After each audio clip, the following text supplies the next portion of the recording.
CRISIL as well.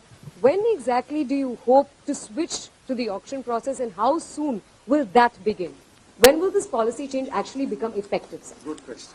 हमारी government पारदर्शिता पर सबसे ज्यादा विश्वास करती है। हम एक एक कदम फूंक फूंक कर रखने वाली सरकार चलाते हैं। हर चीज का पहले सारे कोल ब्लॉक्स का आइडेंटिफिकेशन हुआ। आइडेंटिफिकेशन के बाद ये तय किया गया कि कैसे इनका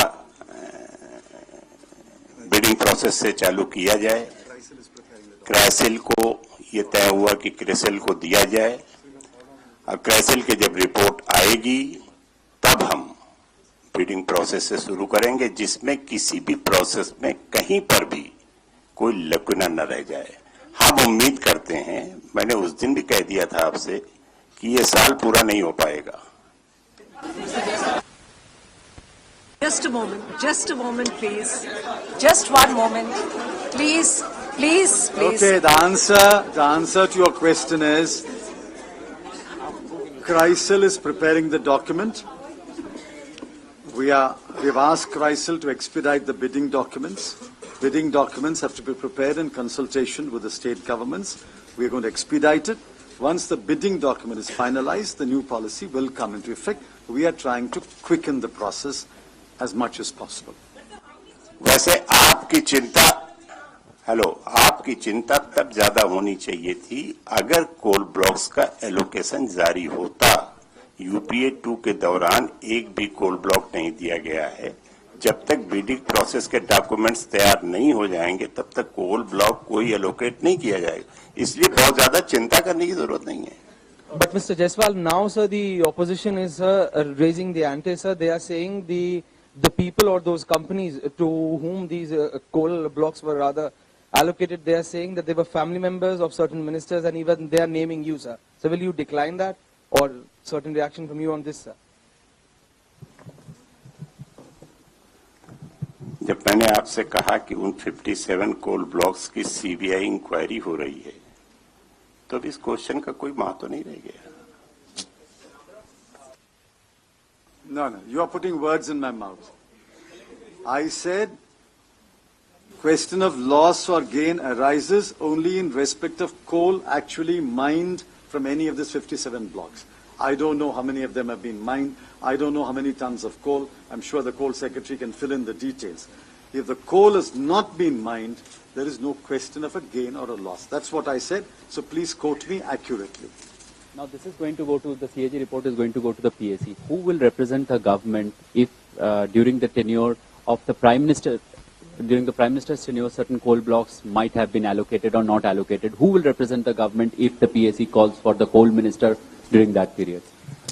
See, I'm not getting into what the PAC will do or PAC will not do. The PAC has its own rules.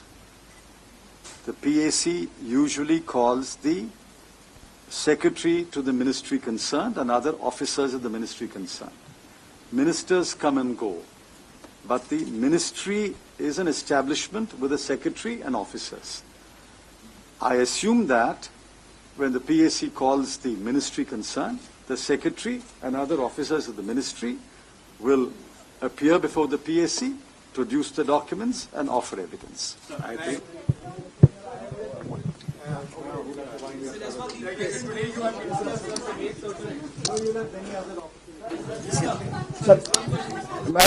Just a moment. Today we saw the demand for the Prime Minister's resignation has come from the BJP.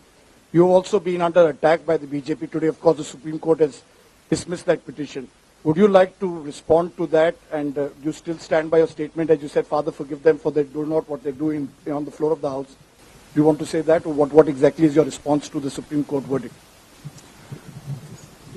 I have never commented on any of the proceedings that were pending in one court or another, and I do not intend to break that tradition, and I have no desire to comment on that. But I'm sure that nothing that was decided today has anything to do with coal, so we will confine this media briefing to coal. Sir, just to just a moment. Last question. First, what happens is now the Reliance Power third coal block, CAG has allocation of that firm earlier part of it. And second, you will see federal structure comes to always going to have differences between states and centre with FTR and retail, GST, VAT. We've always seen the government go ahead and sort of overrule the state's opposition.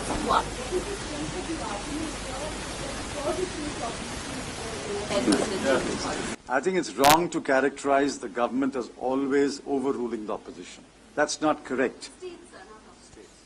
Or, yeah, overruling the states. That's not correct. VAT was implemented after getting all states on board. Even the reluctant states joined in after a few months. GST is delayed only because we want to get the states on board. The land acquisition bill is pending for a long time because we want to get the states on board. NCTC is on the back burner because some states are not on board. So I don't know how you generalize and say we overrule the opposition or overrule the states. But that's simply not a correct premise. On the third coal mine that was allocated to Sasan Power with the rider that surplus coal can be diverted to the Chitrangi project in Madhya Pradesh, please remember that was also a case where the recommendation to allot the Chatrasal block and for surplus coal to be taken to Chitrangi came from the Chief Minister of Madhya Pradesh. There is a CNAG report. In the meanwhile, the GOM, chaired by the then Finance Minister, consulted the Attorney General. Attorney General's views have been taken. GOM has taken a decision. The Ministry, I'm sure, will follow whatever the GOM has decided in the matter. That is an empowered GOM. They will follow the decision. We have to follow certain rules of business. If the EGOM has taken a decision, the Ministry is bound to follow the decision. They will follow the decision. Sir, are you ruling out a review in that case? Are you ruling out a review of this decision of third mine? No. In the light of CAG report? Whatever the CNAG report did not take note of the Attorney General's opinion, nor the EGOM's subsequent decision, which is regrettable. There is a CNAG report, there is the opinion of the Attorney General, there is an EGOM decision. The Ministry will consider all of that, and if necessary, they will bring a paper either to the GOM if there is one today, or to the Cabinet, and we will take a decision. So in the light of the CAG report, you are saying that you may review the location of the third mine. Is that what you are saying? I said in the light of the CNAG report and the AG's opinion and the EGOM's decision, we will take a decision. Last question, please. Sir, जिन 54 blocks को आप auction के जरिए निर्धारित किया, आपने दिसंबर की बात कर रहे हैं आप, उन 54 ब्लॉक्स में से केवल 2 या 3 ब्लॉक्स ही एक्सप्लोर हुए हैं केवल. क्या लगता है कि ऑक्शन प्रोसेस में डिले नहीं होगा? केवल मात्र 3 या 4 ब्लॉक एक्सप्लोर हुए हैं. अच्छा, जो आपका क्वेश्चन है कि जो हम बिडिंग प्रोसेस के लिए देने जा रहे हैं उन कोल ब्लॉक्स का 12 एक्सप्लोर हो चुके हैं, बाकी और एक्सप्लोर हो रहे हैं. उम्मीद है कि जैसा मैंने कहा कि इस साल के अंत तक वो सब हो जाए.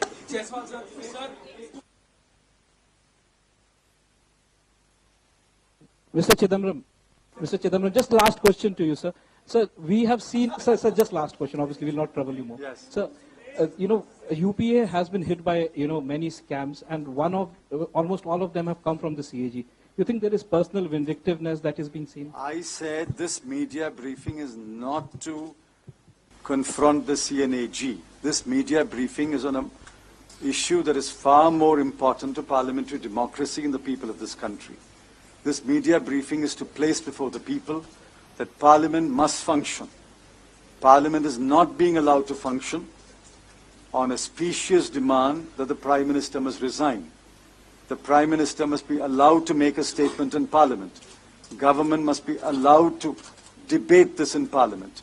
That is a far more serious issue than finding fault with this or that report or this or that authority. We will deal with all that in good time, but please understand the seriousness of the problem that I'm placing before the people of India. Parliament must be allowed to function. We are ready to debate any issue in Parliament, and I can say with authority the Prime Minister is ready with a statement and is prepared to debate this in Parliament.